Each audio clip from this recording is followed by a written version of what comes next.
Sejam bem-vindos a mais um episódio do Podclub. Estou aqui com o meu colega Jorge Henriques. Boa noite.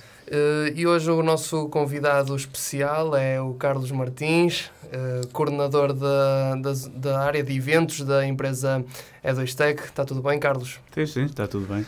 Muito bem. O Carlos tem 27 anos, e a contar, como nós todos. É licenciado em Ciências da Computação, estou correto? Queria eu. Ainda não. Infelizmente tive que pausar os estudos à conta dos esportes. Não dá para conciliar neste momento. Faltam poucas. É por uma boa causa. É por uma boa causa, mas também, se calhar um dia, ele há de acabar o curso. Se calhar. Muito bem. Então pronto, vamos retirar isso um bocadinho ao lado. Não, mas é uma boa causa e acho que é preciso mais pessoas assim que se dediquem desta forma como tu te dedicas aos esportes. Mas lá chegaremos.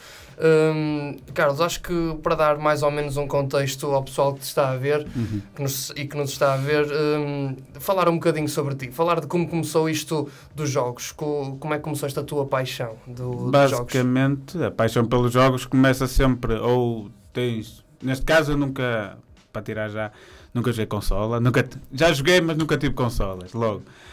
Fui educado só à base de computadores e então o primeiro jogo que eu devo ter jogado até deve ter sido em casa do primo, tinha computador. Quando tive a possibilidade de adquirir um computador, a minha família adquiriu um computador e depois começa aquele bichinho que é dar os teus primeiros jogos, nesse caso foi os primeiros tiros que foi no Counter-Strike, jogar também o FIFA, FIFA, já nem me lembro qual é que era, já não tem nada a ver com o que é agora, mas foi basicamente, foi muito entre FIFA e Counter-Strike, sendo que Counter-Strike foi o jogo que amarrou mais. E é o jogo que neste momento temos-nos focado também bastante mais na E2Tech, sendo que as vertentes nós queremos alargar para todo lado, mas é como eu digo, o Counter-Strike foi aquele jogo que ficou e é o jogo que até agora basicamente que eu jogo ainda, já jogo menos, não é? Claro, não tenho tanto tempo, mas na altura todos queremos ser jogadores e claro, também tive aquela minha fase em que queria também seguir por essa vertente. Tu falas que começaste no CS e como todos nós já falámos aqui no podcast que todos queremos ser jogadores. Qual foi aquela parte em que passou apenas de ser jogar nos tempos livres para tu perceberes que podias fazer algo, não estou a dizer ser jogador, mas que podias fazer algo, neste caso até na organização de eventos ou de participares em torneios? Basicamente eu sempre que jogava, tentava jogar no competitivo, não é? Mas era competitivo sempre na brincadeira com amigos. Tentava jogar uns quantos torneios e tal, seja torneios de escola, seja torneios mais pequenos de lá nós, mas era sempre entre amigos, nunca aquele tentar depois, se calhar, arranjar mais malta ou aqui fora, recrutar de outras equipas e tudo mais. Era sempre na base da amizade e sempre foi assim que também uma pessoa, neste caso, fui trabalhando nos esportes. Depois, uma determinada altura em que, não é, que tu percebes que se calhar também não tens tanto tempo a dedicar ao jogo e se calhar também não tens aquelas qualidades, não é? Porque também temos de ser sinceros, não é? Não é só jogar que importa. Que depois, mais tarde, uma pessoa começou a entrei numa organização, comecei a dar os meus primeiros passos, aqueles passos pequeninos que toda a gente dá, que é sempre tentar perceber o que é isto dos esportes realmente e como funciona uma competição, a sua parte de trás, mas também é aqueles de escrever uma notícia, atualizar um site e depois a partir daí começas a crescer, começas a perceber que isto começa a dar bastante trabalho, começas a ganhar alguma notoriedade, mas antes disso tudo tem que vir um trabalho que muitas pessoas não vê, mas é árduo e tens que ganhar credibilidade, porque as pessoas ninguém aparece e as pessoas confiam logo em ti, ainda por cima neste meio como é os esportes, que é um meio ainda não tão evoluído, tens de ter realmente muita credibilidade para que alguém aposte em ti, senão é mas complicado. Mas se as pessoas não conhecerem o teu trabalho, sim, é difícil darem-te mais para as mãos para poderes trabalhar. Tu disseste que te envolveste com algumas organizações, sabes dizer qual foi a primeira? Sim. Primeira mesmo realmente para a ver com eventos foi a X-Function. Eu envolvi-me em 2014, 2015, já não me lembro. Talvez em 2014, e depois da X-Function estive lá cerca de um ano, se calhar nem tanto. Acabei por ser, enquanto estava nesse momento me envolvia entre torneios e equipas, isto é, geria equipas também, ainda não estava tão, pronto, era o início, digamos assim, então dava para conciliar tudo. Agora uma pessoa está numa liga, não pode estar numa equipa, é um bocado duvidoso, digamos assim. Mas depois passei para a Alentec, também bastante conhecida, e depois a partir daí fomos fazendo diversos torneios no Porto, geralmente no Porto, também trabalhámos na Comic Con, diversas atividades que depois até acabou por conciliarmos com a formação da LPGO, da Liga Portuguesa CSGO, e neste momento, mais, digamos que a segunda evolução da LPGO, a MLP Master League Portugal, já na E2Tech. E voltando um bocadinho à Alentec, que é, pronto, acho que é bastante conhecida, acho que é das mais conhecidas até, pelo menos a nível nacional. Como foi, o que é que sentiste quando conseguiste integrar uma equipa dessas? Porque já na altura e agora claramente continua a ser uma grande instituição, uma grande organização. Sim, infelizmente a Alentec neste momento já não é o que era. Aliás, a Alentec já pronto, teve os seus desavenças, os sócios, e então os sócios, aquilo não correu lá muito bem. Mas a Alentec cresceu, eu cresci muito com a Alentec cresceu muito comigo. Foi um projeto bastante importante, aliás, sem a Alentec, digamos que não tinha chegado a este ponto, isso completamente. Isso não tenho problemas em dizer, porque foi um convite que surgiu no momento em que tu começas a sentir que estás estagnado, não é? E que tu queres dar mais, só que quando não tens capacidade para tal, não é? Se não te dão meios para tu trabalhares, também chegas a um ponto, tanto te esforçares que acabas por estagnar. A Alentec acaba por aparecer, depois torna-se também uma organização vencedora em dois campos. A Alentec começou a organizar eventos, ainda não tinha organizado nenhum evento, e com a minha entrada e com a entrada também de malta que trabalha ainda hoje comigo, começou a organizar eventos de referência, mas também começou a ter, já tinha tinha uma equipa bastante digna, mas marcou completamente um ano de conquistas. Aliás, culminou também com um ano com uma vitória na DreamHack Valência, que é um evento a nível ibérico, e também tinha equipas francesas que mais numa organização portuguesa pode dizer que ganhou, digamos assim. É um evento internacional, é uma grande conquista, e pronto, foi muito importante a organização da Alentec. É uma referência, acho que mesmo hoje, tendo acabado, é uma referência nos esportes, e marcou uma evolução, digamos assim, nos eventos, porque deu aquela lufada de ar fresco que estava a faltar também ao CSGO. E também criou a plataforma para muita gente e para outras, e se calhar foi de certa forma pioneira para outras organizações seguirem os passos para terem um exemplo de como seguir para a frente, não é?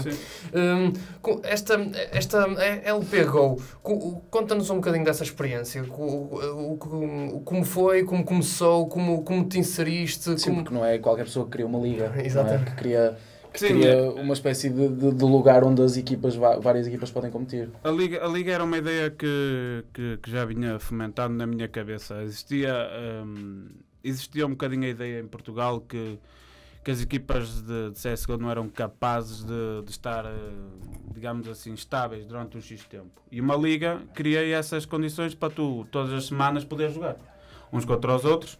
E então acabas por fomentar essa regularidade de competição e também estabilidade. Eu vinha batalhando e dizendo que era possível nós termos isso em Portugal. Era importante nós também termos uma liga de referência em Portugal que criasse essa estabilidade, mas também que, como ocupa 1 mês, 2 meses de tempo, é bom também para as marcas serem trabalhadas, digamos assim, e foi apresentado na altura, e a MOS aderiu também. A MOS foi o patrocinador da cabeça de cartaz, digamos assim, em conjunto com a ASUS e com a Alentec, e também com a RTP, para não me esquecer de ninguém, senão já sei como é que é. A RTP ainda trabalha connosco, a MOS e a ASUS também, e depois já sei que ainda levo também por cima. Mas confiaram bastante no projeto. E ele pegou, foi um sucesso e mesmo depois de ter acabado, ter havido a minha saída da Alentec e depois não ter havido a continuação do projeto, mas acaba por entrar na E2Tec, foi uma coisa, o iniciar de uma coisa leva à outra, digamos assim. Eu costumo dizer que ele pegou, a MLP evoluiu da LP Go, foi digamos assim o filho, tudo mais. Aquilo é um projeto que vem basicamente quase as mesmas pessoas e que evoluiu, cresceu. Aprenderam com os erros que se calhar surgiram ao longo da existência da LP Go e criaram a MLP. Com a MLP surgiu uma nova marca associada, a Mercedes, Sim. que para mim, pelo menos, é uma surpresa uma marca como a Mercedes estar associada aos esportes. Como é que foi esse contacto? Sim, a Mercedes infelizmente teve que sair, não por vontade própria dos portugueses da Mercedes. Eu não posso alongar muito mais sobre isso, não é? Mas eles estavam muito contentes com o feedback, com a parceria. Aliás, eles estiveram presentes no XL Esports e tinham um Mercedes, um Classe A, parado numa rampa ao lado do palco, e depois mais na parte de feira da exposição tinham um Classe aquele que foi assinado. Todo assinado, um Classe A todo assinado, que eu quando passei lá no final fiquei a olhar para aquilo que é que eles fizeram ao carro. Isso até parece uma coisa de um evento internacional que vemos lá fora. Sim. A Toyota ainda há pouquinho tempo teve um torneio de CSGO com o naming deles. É o abrir. Mas a Mercedes, o contacto surge também através, porque nós com a nossa parceria com a RTP conseguimos conciliar diversos conteúdos e conseguimos também mostrar que com a credibilidade de uma RTP de uma MOS, que na verdade é uma Altice, não é? Nós temos o MAS, mas o MAS já é dentro do meio. O gaming não tem problemas em investir digamos, nos tiros, nos jogos, mas uma MOS mais uma RTP acaba por levar a esta... Trazem outra credibilidade ao projeto. Claro. E eles veem os números, as marcas gostam dos números, mas é preciso a credibilidade, que eles digam assim, ok, nós vamos entrar, mas se tiver aqui outros nomes, nós somos melhor aceitos por toda a gente que nos veja de fora, entendem? E a Mercedes acaba por entrar porque vê isto, vê que tinha possibilidade de expor e bem o seu Classe A novo, e era importante estar junto dos jovens, como a Audi também já fez também lá fora, por exemplo. A Renault também tenho a ideia que a Renault também está envolvida. Com Vitality.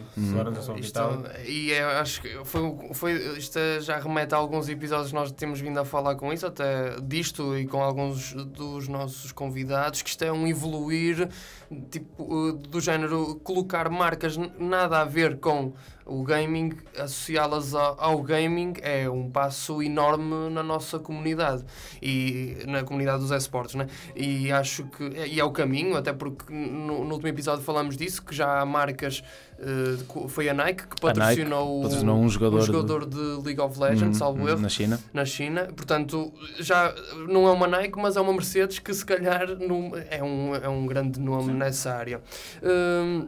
Passando, já falaste de alguns eventos e vamos continuar nesta linha.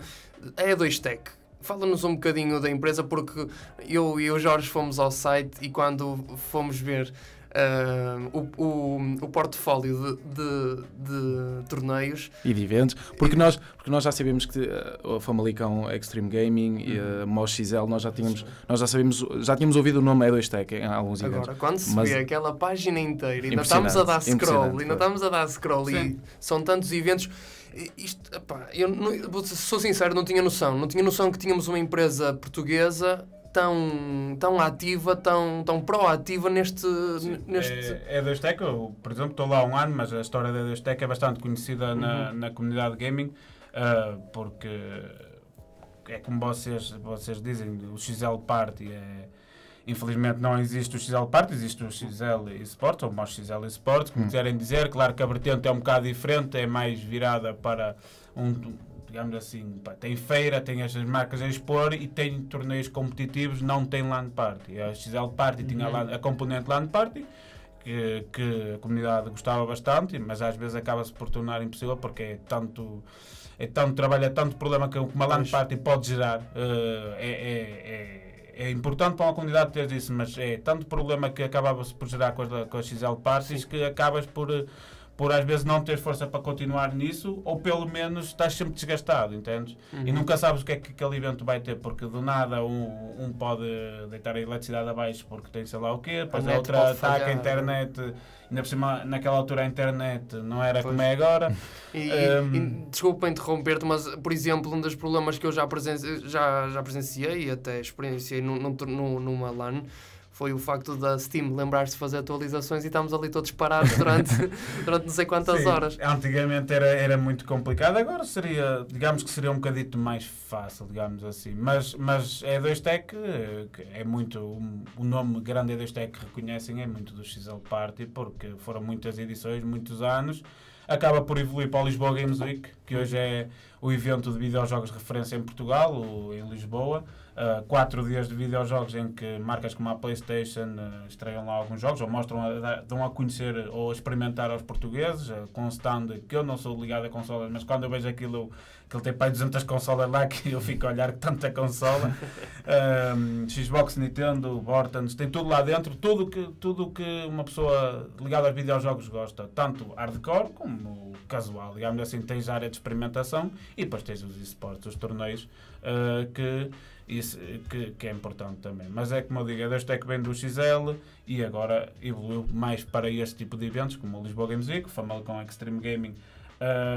É incorporação, digamos assim, é ajuda da E2Tech, que é em cima no norte, mas depois tens digamos assim, agora a cereja no topo do bolo, sem descredibilizar os outros todos, não é? É o XL Esports, é aquele que para mim como eSport é aquele que é o rei, digamos assim. O Lisboa Games é muito bonito, mas aquilo ainda tem tudo, mas o XL Esports é mesmo é o auge dos esportes aqui. E continuando nisto dos eventos, vamos falar agora um bocadinho, quando é que vemos uma E2Tech organizar, por exemplo, uma Blast Pro Series? Que vamos receber neste próximo fim de semana. Houve diversos contactos. Aliás, a E2Tech ajudou a Blast Pro Series em algumas coisas, já. Ajudou em bastantes coisas que eram necessárias, e houve também outros contactos que poderiam ter levado a E2Tech também a estar, impossibilitar que eu estivesse aqui hoje, estivesse mais no pavilhão, no Altice Arena, a tratar de outros assuntos. Contudo, a Blast Pro Series tem a sua máquina, digamos assim, tem a sua equipa, e organizar um evento daqueles não podem pegar e dizer assim, tomem isto. Não é fácil, é uma coisa que se nós achamos que o XL é grande para Portugal, mas uma Blast Pro Series acarreta muito mais responsabilidades, e temos de ter os pés assentos no chão. Não podemos querer estragar o trabalho que temos feito nós em Portugal, também dar uma má imagem de Portugal, porque não podemos ter mais olhos que barriga, digamos assim. Era isso. O espaço é o mesmo, mas o evento é numa dimensão totalmente diferente, porque vamos receber das melhores equipas do mundo de CS, os melhores jogadores. É um passo, é como tu dizes, é se calhar organizar mais umas ou outras XL Sports, e se calhar já temos a E2Tech à frente do evento desses, não é?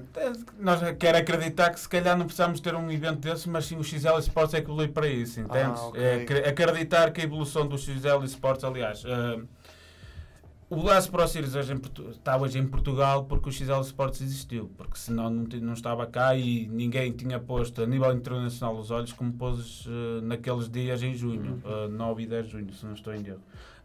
Porque aquilo chamou realmente a atenção, e o feedback que os jogadores levaram, neste caso em junho, para fora, foi bastante positivo. Quando tens aqui uns SK Gaming, que hoje são IBR, eram dos melhores do mundo, ainda são dos melhores do mundo, apesar das alterações, o feedback que eles levam, mais os Hellraisers e o resto da malta que cá teve, é muito importante. E depois as imagens que passámos lá para fora, muita gente estava a perguntar-se o que é que se está a passar ali, porque nós não sabíamos. Aliás, tivemos jogadores em cima do palco que fazem a apresentação, entram no palco, como era 10 de junho, começa a tocar o hino nacional, não é? Porque foi só para, antes da final, achámos que fazia sentido cantar o hino nacional, e eu vi jogadores, eles à procura do telemóvel em cima das mesas, a virarem-se para trás só para filmar aquilo. E eles não estavam a perceber, nada, o que é que a malta estava a cantar, tirando os brasileiros, não era?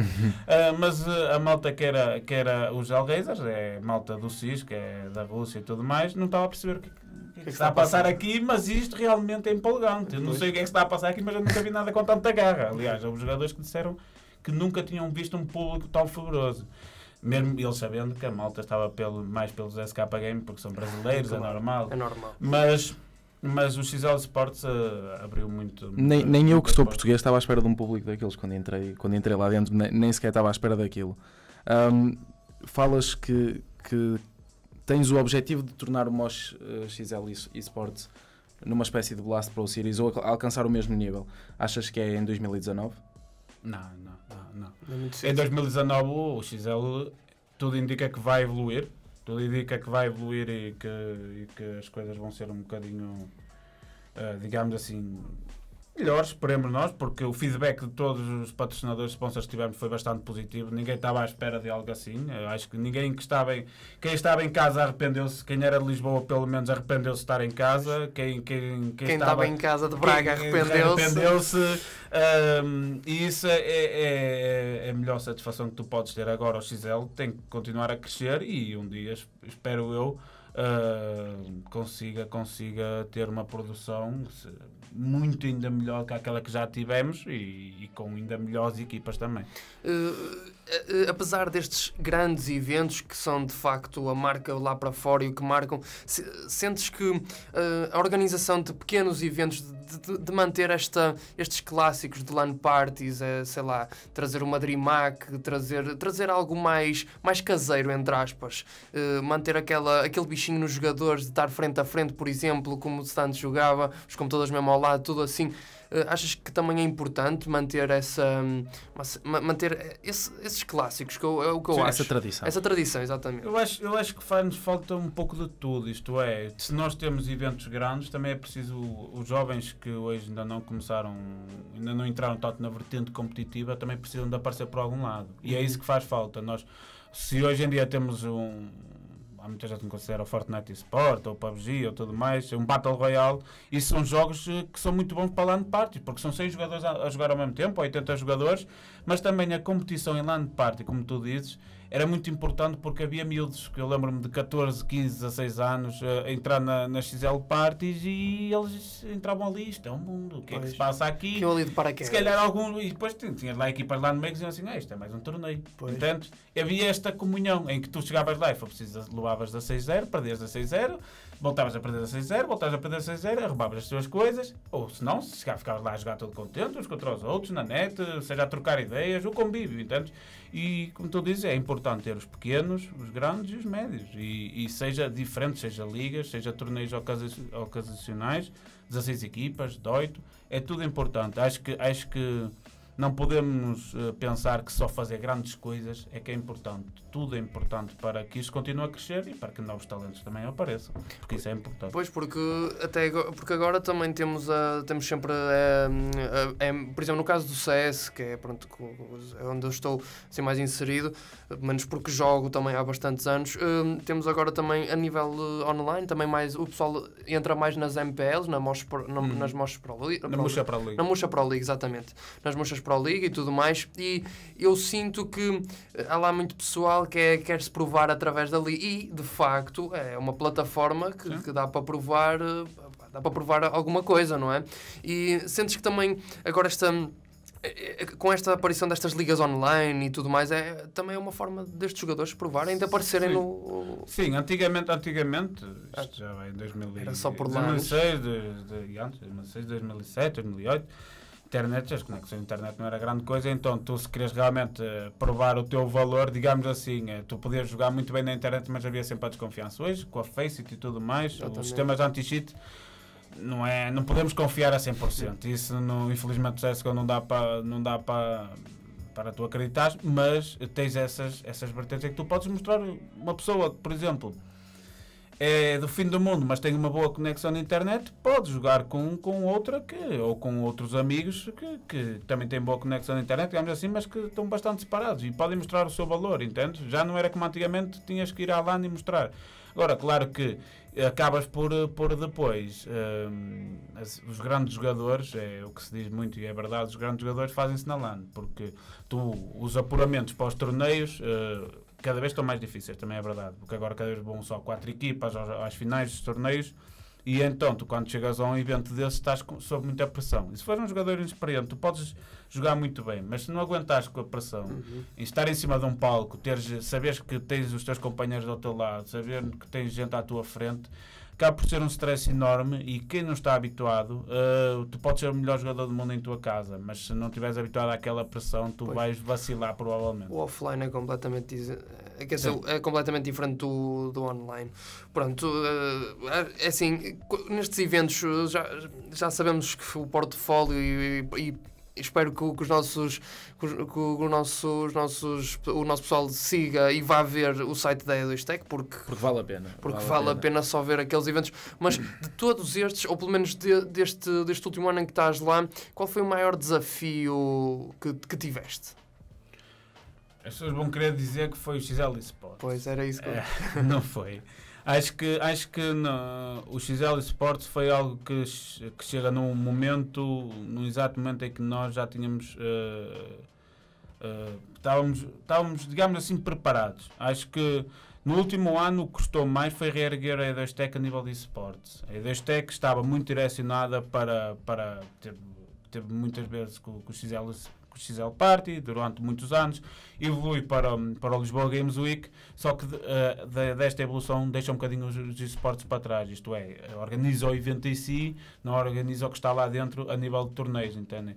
E eles aperceberam-se também com a oportunidade que tinham também quando a malta acaba por abandonar o projeto LP Go, acabam por contratar uma equipa que já tinha bastante experiência e foi reerguer, digamos assim, um monstro que estava adormecido, digamos assim.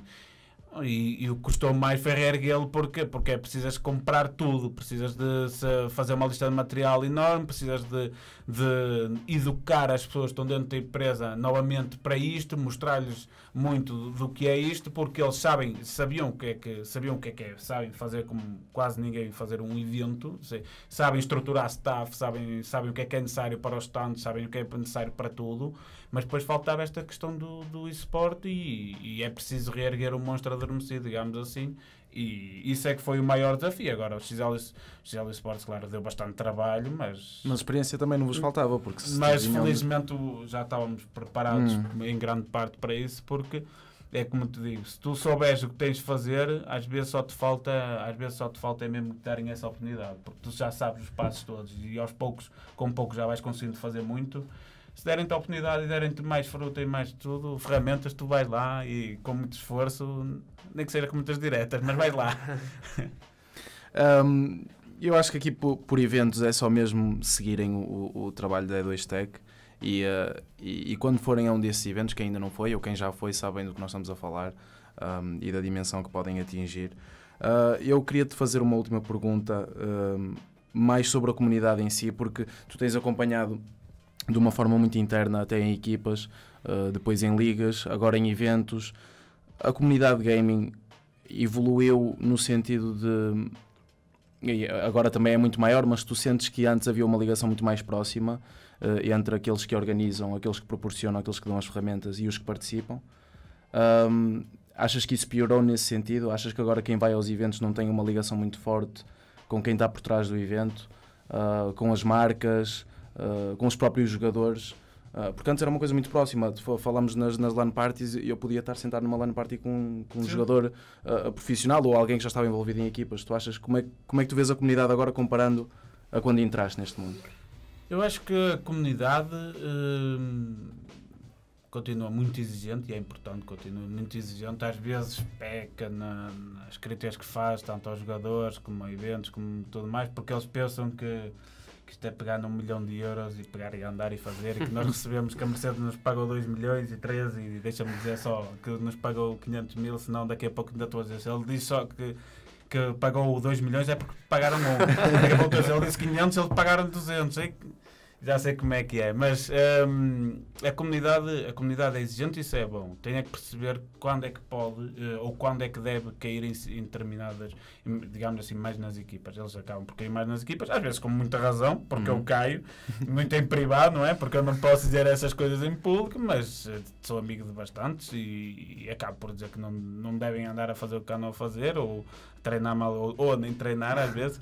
Mas eu acho que a ligação, por exemplo, comunidade e jogadores, acho que os jogadores têm é que deixar que a comunidade, digamos assim, os abrace. Porque é importante, eu dou-lhes sempre na cabeça uma parte.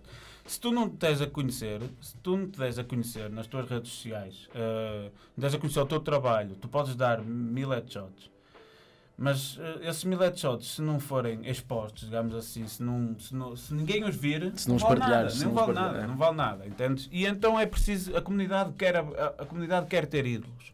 A verdade é que a comunidade precisa de mais ídolos, porque nós temos um Fox que é amado, o Fox que já esteve lá em cima, esteve em baixo, volta acima, volta abaixo, vai ao meio, mas continua a ser, é criticado de cima a baixo, é elogiado de cima a baixo, mas a comunidade quer amá-lo. O problema é os miúdos querem estar com eles, os miúdos querem fotos, os miúdos querem autógrafos, e nós precisamos é de criar mais Fox. E nós temos jogadores com bastante qualidade que não deixam é ser abraçados ou que são tímidos, digamos assim, não fazem o esforço de destruir esta barreira, porque do outro lado está uma comunidade que cada vez apoia mais, e nós vemos que há um ano, 2, não havia streamers a viver disto, não havia, dou exemplo, o Zorlá, que é o mais conhecido de CSGO, mas temos o Musha, temos outra malta, o BHT também faz stream, temos muita malta que hoje em dia liga uma stream e faz disso vida, ok? A comunidade está... Quem é que proporciona isso? É a comunidade. Porquê? Porque a comunidade acredita no que eles dizem e acredita no exemplo que eles são também para eles. Agora, se não se mostrarem, se não nos damos a conhecer, a comunidade não pode passar esta barreira. Não vai andar atrás sempre do jogador ou não vai andar a descobrir por acaso. É preciso é que as organizações e os jogadores se mostrem, que se tenham a conhecer e esperar que tenham também bons resultados, porque com bons resultados, depois... surgem mais coisas, surgem coisas novas. São tornados como ídolos e é isso também que a Liga trabalha um bocado. Eu considero que a Liga às vezes trabalha, às vezes não, 90% ou mais, é uma crítica e é verdade, não tenho problemas de dizer essa, que trabalha muito mais às vezes e tenta expor mais o jogador do que as próprias organizações, tenta vender mais o jogador e dá-lo a conhecer e a dizer, pessoal, aos nossos viewers, existe este jogador é bom, acreditem nele, peçam-lhe autógrafos no Lisboa Games Week, façam isto, tirem fotos, nós fizemos sessão de autógrafos no Lisboa Games Week, nunca tinha havido para coisas marcadas com equipas. Nós tivemos lá os miúdos a aparecer e a comparecer. Agora, depois é preciso haver uma continuidade. Eles, se calhar, se seguirem, por exemplo, um jogador ABCOD, esse jogador ABCD, se não puser nada nas suas redes sociais, nem nada, o jogador não tem interesse. Exato. Tu tiraste uma foto, mas o que é que ele fez mais? Qual é que foi o próximo jogo? Qual é que é daqui a uma semana? Tem que haver esta coisa, porque eu acho que a comunidade quer estar junto aos jogadores. Quanto aos jogadores e competições, nós temos porta aberta para... Eu sento-me com eles, eu estou num evento, eles acabaram de sair do palco, eu espero um bocadito que eles esfriem a cabeça, que eles perderam, que eles ganharam. Tento sempre perceber, está tudo bem, o que é que achavam que devia melhorar. Há sempre este tipo de cuidado no final do evento, quando é para pagar os prémios e tudo mais, receber a última frase é sempre feedback, estamos abertos, enviem-nos o vosso feedback, seja às organizações, seja aos jogadores. É muito importante também, queremos saber o lado deles, porque só assim é que também vamos melhorar. Nós sabemos muitas vezes, às vezes dizem assim, vocês não melhoram estas coisas. Não, nós sabemos que temos que melhorar. Só que às vezes também é preciso o fundo monetário. Só que se os jogadores nos disserem algumas coisas que só eles é que detectam, também é importante. Claro que é importante, sim. Sim, são pessoas mesmo da comunidade que têm essa mesma experiência. E isto dos streamers também, que já falámos isto várias vezes, é outra forma de acrescentar algo à comunidade dos esportes, porque de antes só tínhamos os jogadores, agora temos analistas, temos os streamers, agora são o mais variado conteúdo, não é? Sim. Isto traz outro lado à comunidade, um lado se calhar mais social, se podemos chamar assim. Isto também é importante para crescer e também para dar e provar a muitas pessoas que têm uma mentalidade quanto aos esportes errada, entre aspas, que isto é outra coisa, não é? Isto é, Sim. É um mundo completamente diferente. Também para terminar, porque a minha curiosidade também, e também do Jorge, que já falámos aqui várias vezes, o CS é sem dúvida a nível nacional o jogo. É indiscutível. O FIFA se calhar vem a seguir, porque pronto, a nossa cultura também é muito de futebol e tudo mais. Mas temos sempre aquele gigante a nível mundial que é o League of Legends. tu achas que, sei que se calhar não és muito uma pessoa de League of Legends, mas a nível de jogo, mas de certeza que conheces tudo à volta, e o que é que tu achas o que é que achas que falta para o League of Legends cá ter o passo, ter o mesmo andamento, entre aspas, que tem o CSGO, por exemplo?